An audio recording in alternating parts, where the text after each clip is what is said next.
कि क्या कुछ जो है जीत का मंत्र दिया जा रहा है बीजेपी के कार्यकर्ताओं को। शांत प्रकाश जाटव जी, सबसे पहले आपका रुख करते हुए, स्वागत करते हुए, जीत का क्या मंत्र है बंगाल के लिए बीजेपी का?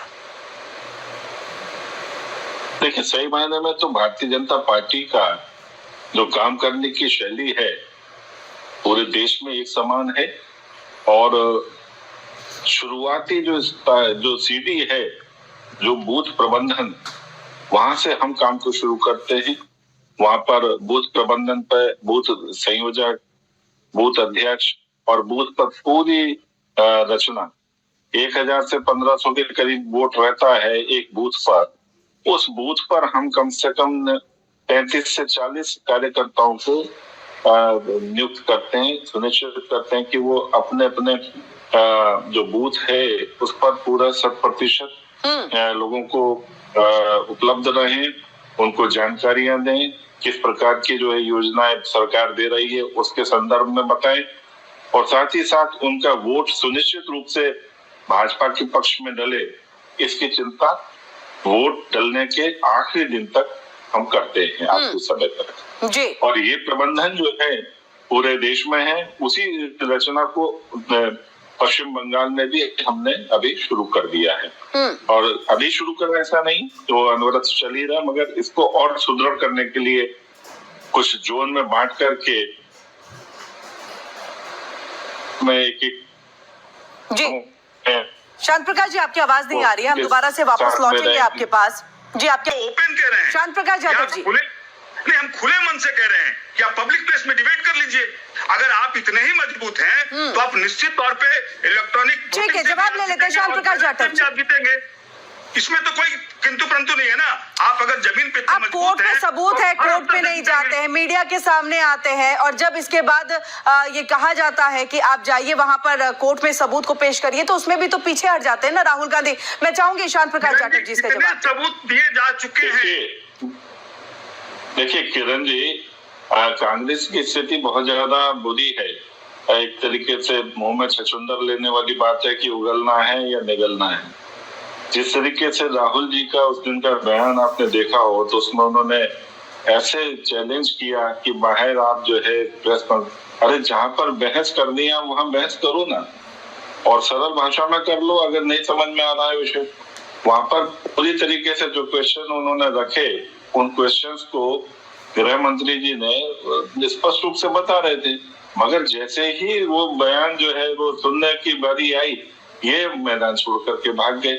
आप नहीं टिक पा रहे हैं और आपकी इन हरकतों को सब लोग देख रहे हैं। और यहाँ तक कि इतना बेहतरीन मौका था, सामने वाला जवाब देने वाले भी था और आप प्रश्न पूछने वाले भी थे, मगर आप प्रश्न पूछ नहीं पा रहे थे। सड़क छाप राजनीति से तो काम नहीं बनेगा। आप सांसद हैं तो सांसद के तरीके से संसद में बात करें ना, वहां पर आप प्रश्न पूछ नहीं रहे। नंबर 1। नंबर 2, कांग्रेस का जिस तरीके से पश्चिम बंगाल में हाल है, वहां पर आप ये देखिए, ममता बनर्जी और लेफ्ट का 36 का आंकड़ा है, वहीं कांग्रेस का और लेफ्ट का जो है आपसी सहयोग बना हुआ है, और उसके बावजूद ये सोच रहे हैं कि ममता जी के साथ में इनका सहयोग बनेगा। इनफैक्ट क्या है कि वहां पर अगर भारतीय जनता पार्टी का सीधा सीधा अगर चुनावी जो युद्ध है वो ममता बनर्जी जी से ही है, और जाहिर सी बात है जब दोनों पक्षों में है तो कांग्रेस के लिए आप आंकलन क्या कर रहे हैं? आप अपने प्रतिद्वंदी के तौर पर शांत प्रकाश जी नहीं देख रहे क्या? कांग्रेस को आप कहीं नहीं देख रहे क्या प्रतिद्वंदी के तौर पर कंपटीशन में? नहीं, कांग्रेस आप खुद देखो ना। मैं तो हर एक पार्टी को कंपटीशन में देखने की बात कहूंगा।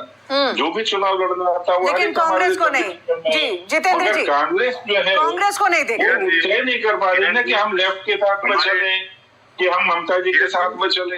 अभी भाजपा के हमारे वरिष्ठ साथी हैं और ये सड़क छाप भाषा की बात करते हैं। कांग्रेस पार्टी के सवालों से माननीय केंद्रीय गृह मंत्री साहब इरिटेट होकर के लोकसभा में किस लहजे में जवाब दिया? राहुल गांधी भागे। आप ये नहीं चला, आप बताइए ना। आप मैदान छोड़ करके भागे, आप मैदान छोड़ करके भागे। आपने वहाँ पर बहस करने की बात करी, अरे नहीं यहाँ नहीं, मैदान में आ जाओ, मैदान में पहुंच के तो ना घर में आ जाओ, पूरे गृह मंत्री वहाँ नहीं है तो जर्मन में आ जाओ, जर्मन, अरे राहुल जी का शब्द का इस्तेमाल, मैं जर्मन जा रहा हूँ, जर्मन में आकर के बहस कर रहे हैं। अब क्या है कि तो राहुल जी क्या कह रहे हैं नहीं पता, की जनता आपकी सच्चाई को समझ रही है कि आप जब भी चुनाव लड़ते हैं शासन तंत्र के दम पर चुनाव लड़ते हैं, आप बिना शासन तंत्र के चुनाव लड़ ही नहीं सकते हैं। आपके संगठन शक्ति जो है शासन तंत्र के दम पर है, चुनाव आयोग के दम पर है। अगर आप निष्पक्ष जिस दिन चुनाव लड़ेंगे आप हिंदुस्तान की राजनीति से विलीन हो जाएंगे। जितेंद्र जी, फिर झारखंड क्यों नहीं जीत गई बीजेपी?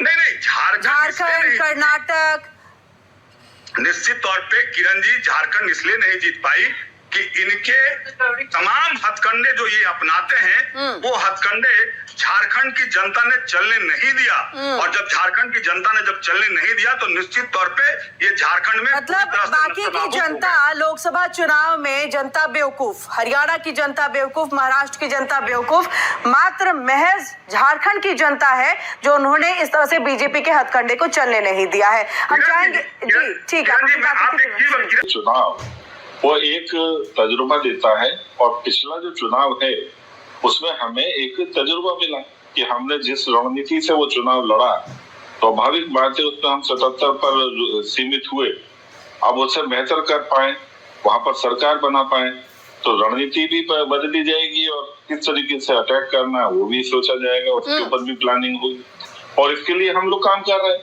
और ठीक इसी तरीके से हमने देश के अंदर जिस प्रकार के काम केंद्रीय स्तर पर करे उसका लाभ वहाँ की जनता को मिले, इस चीज को भी वहाँ अवगत कराना। वहाँ पर देखिए आप पिछले तमाम वर्षों से ममता जी जो है जब से उन्होंने लेफ्ट से पार्टी की कमान संभाली है, मतलब लेफ्ट से अपना सरकार की कमान संभाली है, वहाँ पर डेवलपमेंट नाम का जो किसी प्रकार का उद्योग नहीं लगा, और अगर आप प्रदेश के अंदर उद्योग नहीं लगाएंगे तो जाहिर सी बात है वहाँ के जो लोग हैं पलायन करने के लिए मजबूर होंगे।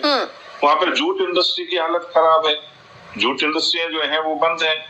तो इनफैक्ट क्या है कि पश्चिम बंगाल को इस वक्त अगर देश के साथ में बराबर दौड़ना है तो आप वहाँ पर डेवलपमेंट। लेकिन शांत प्रकाश जी, अगर आपको पश्चिम बंगाल को देश के साथ बराबर दौड़ाना है तो वहाँ दौड़ाने के लिए एक नेतृत्व तो होना चाहिए ना। पीएम मोदी का ही चेहरा होगा या वहाँ चेहरा कैसे ढूंढेंगे, कैसे खोजेंगे, कौन होगा चेहरा? देखिए वही मैं बात कह रहा हूँ ना कि जिस प्रकार ममता जी को एक बार हटा करके वहाँ पर हमारी सरकार बने, हम अच्छा चेहरा, क्योंकि नहीं तो शांत प्रकाश जी, लोग किस में विश्वास करेंगे? मध्य प्रदेश में, राजस्थान में आपने देखा मुख्यमंत्री किस तरीके से मध्य प्रदेश की राजनीति, राजस्थान की राजनीति, बंगाल की राजनीति से बहुत अलग है। बंगाल की राजनीति बहुत डिफरेंट, मुझे लग रहा है आप लोगों से बेहतर बाकी वरिष्ठ पत्रकार सुनील जी भी समझ सकते हैं, जितेंद्र जी भी समझ सकते हैं कि वहां की राजनीति बहुत डिफरेंट है। वहां पर एक चेहरा आपको देना होगा, बिना चेहरे के ही इस बार चेहरा तो भारतीय जनता पार्टी है, और हर एक कार्यकर्ता जो है वो चेहरा है। आप देखें ना कहीं भी किसी भी प्रदेश में कोई चेहरा लेकर के नहीं, हर एक कार्यकर्ता भारतीय जनता पार्टी का है, और हमें जमीनी स्तर पर काम करना है, हम सीटें जीत करके आए।